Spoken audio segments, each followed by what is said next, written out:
Hello साथियों, अब हम आए हैं गणित को लेकर के महत्तम समापवर्तक। हम महत्तम समापवर्तक कैसे निकालते हैं, हम पहली विधि और दूसरी विधि भी आपको भाग विधि से भी बता सकते हैं। पहले हम जाने महत्तम समापवर्तक है क्या।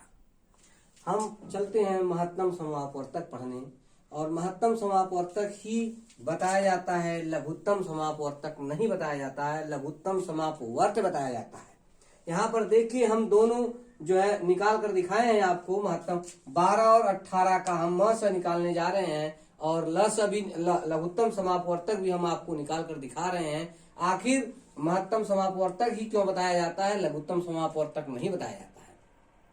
लघुत्तम समापवर्तक क्या होता है, सभी संख्याओं का, जितनी भी संख्याओं का हम लघुत्तम समापवर्तक निकालेंगे सबका एक आएगा, इसलिए हम जो है लघुत्तम समापवर्तक नहीं बताया जाता है, लघुत्तम समापवर्त बताया जाता है। अब चलते हैं हम 12 और 18 का जो है महत्तम समापवर्तक और लघुत्तम समापवर्तक के बारे में जानेंगे। अब सबसे पहले हमको क्या करना है, अपवर्तक निकालना। सबसे पहले हम यहाँ पे जाने महत्तम माने क्या होता है। महत्तम माने होता है सबसे बड़ा, और लघुत्तम माने होता है सबसे छोटा। यानी लघु माने होता है छोटा, उत्तम माने सबसे, यानी सबसे छोटा होता है लघुत्तम, और महत्तम माने होता है सबसे बड़ा, और सम माने क्या होता है बराबर, और अपवर्तक जो है आपका जो है जो संख्या जिस संख्या से विभाजित होती चली जा रही है उसे अपवर्तक कहेंगे। अब हम बारी बारी से चलते हैं। देखिए 12 का हम अपवर्तक निकाल रहे हैं। 12 का अपवर्तक होता है 1, 2, 3, 4, 6 और 12। यानी 12 कौन कौन सी संख्या से विभाजित हो रहा है। 1 से हो रहा है, 2 से हो रहा है, 3 से हो रहा है, 4 से हो रहा है, 6 से और 12 से हो रहा है। अब हम चलते हैं 18। 18 का अपवर्तक कितना है। 18 का अपवर्तक जो है 1 है, 2 है, 3 है, 6 है, 9 है और 18 है। यानी 18 जो है 1 से विभाजित हो रहा है, 2 से हो रहा है, 3 से हो रहा है, 6 से हो रहा है, 9 से और 18 से विभाजित हो रहा है। अब 12 और 18 दोनों का समापवर्तक क्या है। अब दोनों का समापवर्तक का मतलब है दोनों के अपवर्तक क्या है जो दोनों में है। 12 और 18 जो दोनों में है, सम माने बराबर है अपवर्तक। यहाँ पे हमने बता दिया है समापवर्तक मतलब सम माने बराबर अपवर्तक, यानी बराबर अपवर्तक दोनों में कौन कौन से हैं। देखिए 1 दोनों में है, और 2 भी दोनों में है, और 3 भी दोनों में है, और 6 भी दोनों में है, और 4 और 12 और 9 18 दोनों में नहीं है। तो 12 और 18 का समापवर्तक आपको मिल गया 1, 2, 3 और 6। यानी 12 और 18 का लघुत्तम समापवर्तक। लघुत्तम माने अभी बताया हूं सबसे छोटा, और समापवर्तक माने बराबर अपवर्तक। लघुत्तम माने सबसे छोटा, सम माने बराबर, अपवर्तक माने अपवर्तक। यानी इनमें समापवर्तक में सबसे छोटा कौन अपवर्तक है, 1 है।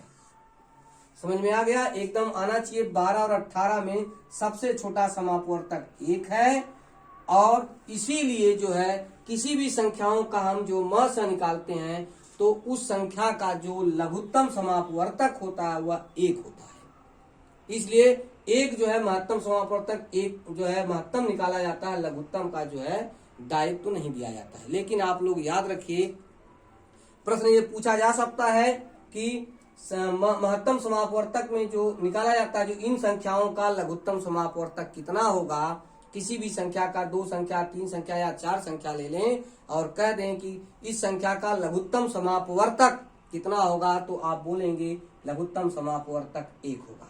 जो आप सोच रहे होंगे वो अपवर्त्य होता है। वो क्या होता है, अपवर्त्य होता है। जो हम लघुत्तम समापवर्त निकालते हैं वो यहाँ पर नहीं है, ये समापवर्तक है, यानी अपवर्तक है। और 12 और 18 का महत्तम समापवर्तक होता है 6। महत्तम माने होता है सबसे बड़ा, समापवर्तक सम माने बराबर, अपवर्तक माने अपवर्तक। इनमें सबसे बड़ा कौन है, 6 है।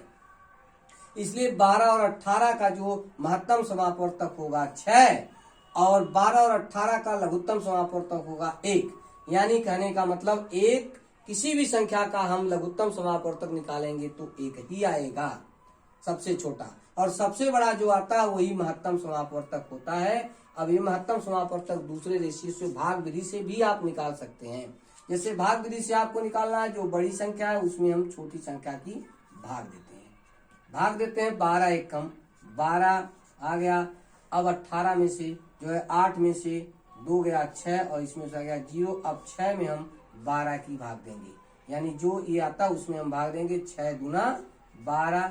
जब ये पूरी तरह से विभाजित हो जाता है, जिस संख्या से पूरी तरह से विभाजित होता है वही होता है आपका म बराबर हो गया 6।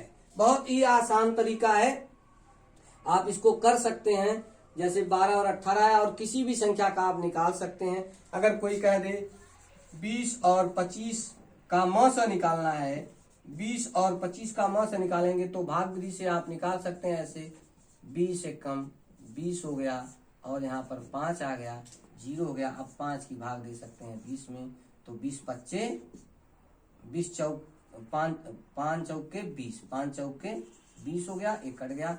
अब इस संख्या से विभाजित हुई है, 5 से विभाजित हुई है पूरी तरह से, तो इसका म स हो जाएगा आपका 5।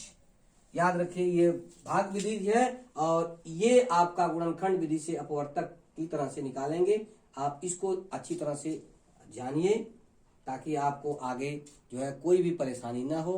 और एक बार फिर बता दें, किसी भी संख्या का लघुत्तम समापवर्तक 1 होता है, इसलिए लघुत्तम समापवर्तक के बारे में नहीं बताया जाता है। और म स जो होता है, जो सबसे बड़ी संख्या होती है, वही उसका म स होता है। इसको आप अच्छी तरह से देखिए, ध्यान करिए। और इसके बाद हम और आगे वीडियो अपवर्त के बारे में बताएंगे, लघुत्तम समापवर्त के बारे में बताएंगे। और इसके लिए आप तैयार रहिए और इस वीडियो को शुरू से अंत तक जरूर देखिए और सब्सक्राइब जरूर करिए। धन्यवाद।